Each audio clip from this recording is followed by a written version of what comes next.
Chapter 21. The Long Wait. After school, we were sitting around my room talking about caterpillars. Ha! Only kidding. I just wanted to see if you were paying attention.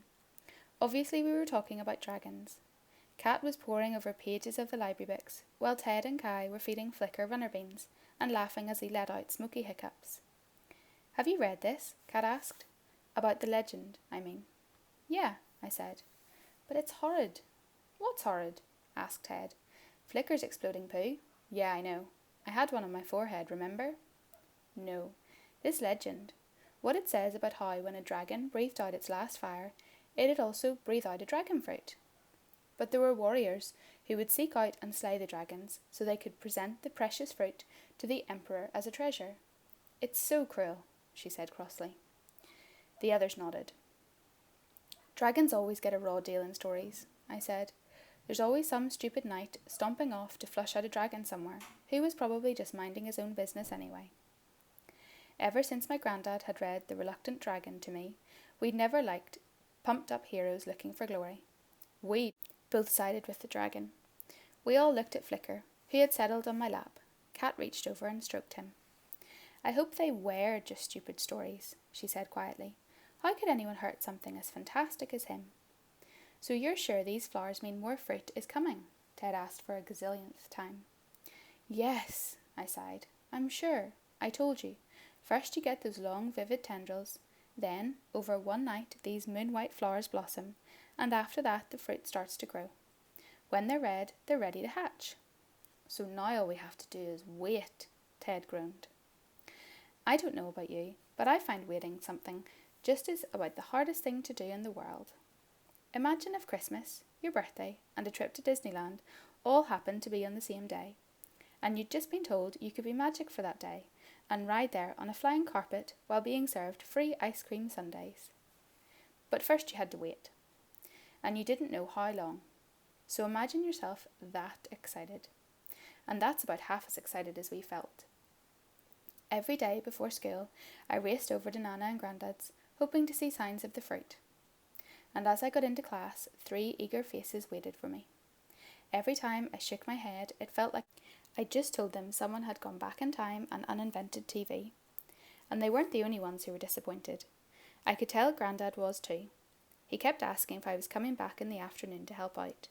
But ever since I'd told the others the truth, all they wanted to do was play with Flicker. And I didn't want to miss out on that. At last, after several agonising weeks, I ran into school. And I didn't need to say anything, because Ted, Kat and Kai could see the news written all over my face, like I had a neon sign there declaring it. The fruit had come. And although they were only teeny tiny and nowhere near red and ripe, we all knew what it meant. We were officially growing dragons. Chapter 22. Operation Fruit Burst. Luckily for us, dragon fruit grows surprisingly quickly, and by the start of the following week, the fruits had reached the size of mangoes and started to turn red. The plan was this. We would ask my granddad if we could camp in his garden overnight. Then it would be simple enough to sneak down to the vegetable patch and look for the hatching dragons. My grandparents wouldn't even know we weren't fast asleep, and surely there'd be no chance of running into Grim in the dead of night. Even luckier, there was a teacher training day at school on Friday, so we could camp on Thursday night, catch the dragons, and then have an extra long weekend to play with them. You really do have to admire our optimism. So with Kat and Kai as our team organisers, Operation Fruit Burst got into full swing. Planning is what the twins do best, and by Wednesday morning we had provisions plans, equipment lists, and hour-by-hour timetable of the whole event. It wasn't the worst plan ever. It might even have worked. In the afternoon, as Flicker settled down in the toy box, scratching my latest comic into comfortable-sized pieces for his bed, I looked at the list supplied by Captains Kat and Kai. I scanned to see what I was expected to bring. It seemed pretty thorough, just for the one night. Provision and equipment list by Kat and Kai. Sandwiches, Kat. Marmite and peanut butter, honey and chocolate spread, golden syrup with hundreds and thousands. Cake. Ted's basic collection. Iced buns, currant buns, jam donuts, custard donuts, gingerbread, treacle tarts, lemon sprinkle fairy cakes, chocolate muffins, chocolate chip cookies, chocolate cupcakes and chocolate brownies. Chocolate. Kat and Kai's birthday leftovers. Emergency chocolate for hypothermia. Extra emergency chocolate for when Ted eats emergency chocolate. Tent, sleeping bags, sleeping mats, torches, night vision goggles, walkie-talkies, compass, water bottles filled, mallet, bandages, smelly stuff for repelling bugs, string, woolly hats, nets, face paint. Useful books: Camping in the Wild Outdoors, The Ultimate Survival Handbook, How to Survive a Bear Attack, 101 Deadly Plants. I wasn't sure where I was going to get half this stuff. The only walkie-talkies I could find were Lolly's Dora the Explorer ones, and I wasn't going to be taking those. As it turned out, the main thing we needed was the tent, and I bet you can guess what we forgot. So there we were on Thursday, finally ready to put the plan into action. And yep, no tent. Luckily, Grandad had one kicking about in the garage, along with various bits of dodgy camping kit, including some rusty saucepans, which none of us fancied touching, let alone eating from, and an old lantern. We've had a fair few adventures with this lot, me and your Nan, Grandad chuckled.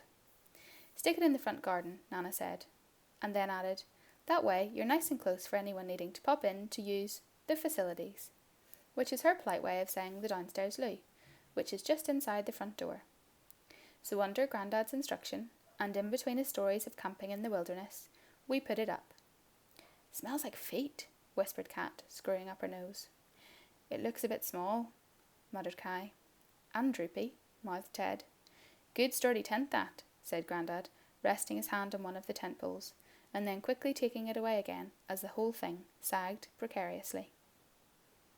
Good job we weren't planning on sleeping much, murmured Ted. By the time Grandad left us to go inside, we had got pretty well organised.